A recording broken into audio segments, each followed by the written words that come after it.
નશો નોતરે નાશ આ કહેવતને સાર્થક કરતો કિસ્સો ધરમપુરના અંતરિયાળ ગામ મુદરડામાં બન્યો, જ્યારે સગા પુત્રોના હાથ લોહીથી રંગાઈ ગયા અને લોહીથી રંગાવા બાદ જેલના સળિયા પાછળ ધકેલા ગયા.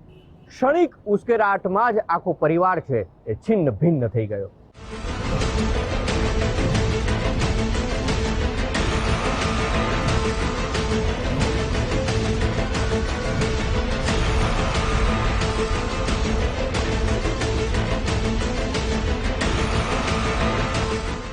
સંબંધોને શરમાવે તેવા હચમચાવનારા હત્યાકાંડ છાશવારે સામે આવતા રહે છે. પરિણીત વ્યક્તિઓના આડા સંબંધો, પારિવારિક કલેશ અને નશાની કુટેવ પણ લોહી રેવડાવવા પાછળ મહદઅંશે જવાબદાર બને છે. દક્ષિણ ગુજરાતના વલસાડ પંથકમાંથી સંબંધોના ખૂનનો આવો જ એક બનાવ નોંધાયો. ધરમપુરના અંતરિયાળ મુળદડ ગામે એક આધેડની ક્રૂરતાપૂર્વક હત્યા નિપજાવવામાં આવી.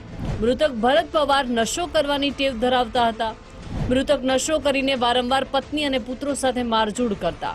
10 જુલાઈએ બનાવ બન્યો. તે સમયે રાત્રે ભરત પવાર નશો કરીને ઘરના આંગણામાં જોર જોરથી અપશબ્દો બોલવા લાગ્યા, જે બાદ નશાની સ્થિતિમાં ઘરમાં તોડફોડ કરતા બંને પુત્રો ઉશ્કેરાઈ ગયા. મોટા પુત્ર વિઠ્ઠલ પવારે ઘરના ખૂણામાં પડેલી કુહાડીનો લાકડાનો ફટકો માર્યો. એક પછી એક માથામાં ઉપરા ચાપરી 3 ઘા વાગતા મૃતક લોહી લુહાણ સ્થિતિમાં ઢળી પડ્યા. આ સમયે બૂમાબૂમ થતા મૃતકના પુત્રો અને આસપાસના લોકોએ ઇજાગ્રસ્તને પહેલા વલસાડ સિવિલમાં સારવાર અર્થે ખસેડ્યા, જ્યાં તબિયત વધારે લથડતા આગળ સુરતની સિવિલ હોસ્પિટલમાં દાખલ કરવામાં આવ્યા. ભરત પવારનું થોડાક સમયની સારવાર બાદ મોત નીપજ્યું. નશો કરીને વારંવાર ગૃહ કલેશ કરવાની ટેવ જ ભરત પવારના મોતનું કારણ બની. एक 46-year-old विक्टिम भरत भाई पवार का हेड इंजरी की वजह से एडमिट हुआ और किसी ने उनको मारा. फिर हम यहाँ से एक हेड कांस्टेबल भेजा वलसाड सिविल हॉस्पिटल में.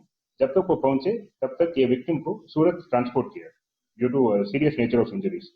तो फिर हमको 3:25 अर्ली मॉर्निंग 11th जुलाई दूसरा एमएलसी आया सूरत से कि ये विक्टिम भरत भाई पवार का डेथ हुआ एट अप्रॉक्सीमेटली 3:10 AM. तो यहाँ हम डेथ होने के बाद धर्मपुर पुलिस स्टेशन का पेट्रोलिंग में ASI अशोक भाई जादव थे. उनको हम क्राइम सीन गुना वाली जगह को भेज के जो भी इसका रिस्पॉन्सिबल है उनको पकड़ने के लिए सूचना दिया और उन्होंने जाके वहां से 2 आरोपी अरेस्ट करके 2 आरोपी को डिटेन करके ले जाया. ધરમપુર પોલીસે પહેલા હુમલાની અને પછી ભરત પવારના મોતની જાણકારી મળતા જ હત્યાનો ગુનો દાખલ કર્યો.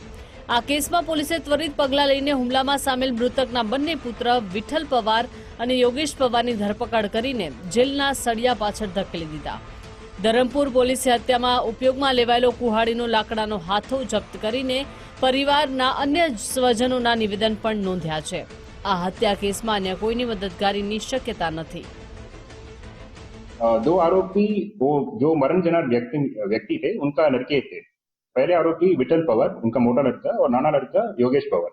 एंड इसलिए उनका फादर को मारा क्योंकि उनका फादर भरत पवार एक हैबिचुअल ड्रिंकर थे.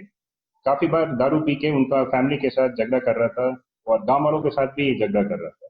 एंड उसी दिन जब ये इंसिडेंट हुआ 10th जुलाई शाम 7 बजे को दारू पी के घर आने के बाद पूरा तोड़फोड़ करने शुरू किया. सो गुस्से में और थोड़ा कंटाल में उनका दोनों लड़का पहले जपाजपी हुआ तीनों को बीच में, फिर थोड़ा मारामारी हुआ. तो उस वक्त उनका मोटा लड़का विठल पवार घर में पड़ा कुल्हाड़ी के लकड़े लेके सिर पे 3 बार मारा. वो 3 बार बहुत सीरियस इंजरी हुआ हेड पे. सो उनका cause of death preliminary haemorrhaging due to blunt force trauma ऐसे लिखा है. દારૂ કે અન્ય કોઈ પણ પ્રતિબંધિત ચીજનું વ્યસન માત્ર એક વ્યક્તિ નહીં પરંતુ સમગ્ર પરિવારની સુખ શાંતિ અને સંબંધોનો અંત લાવી શકે છે. મૃતક ભરત પવારનું નિધન થયું અને પિતાની હત્યાના આરોપસર બંને પુત્ર વિઠ્ઠલ પવાર અને યોગેશ પવાર જેલના સળિયા ગણતા થઈ ગયા. આ બંને હત્યારા પુત્રોને હવે લાંબા સમયની સજા થશે તે નક્કી છે. આમ ક્ષણિક આવેશમાં ક્રૂરતાપૂર્વક થયેલા હત્યાના બનાવમાં આખો પરિવાર એક ઝાટકે વેર વિખેર થઈ ગયો. પ્રિયાંક પટેલ, ગુજરાત ફર્સ્ટ, વલસાડ.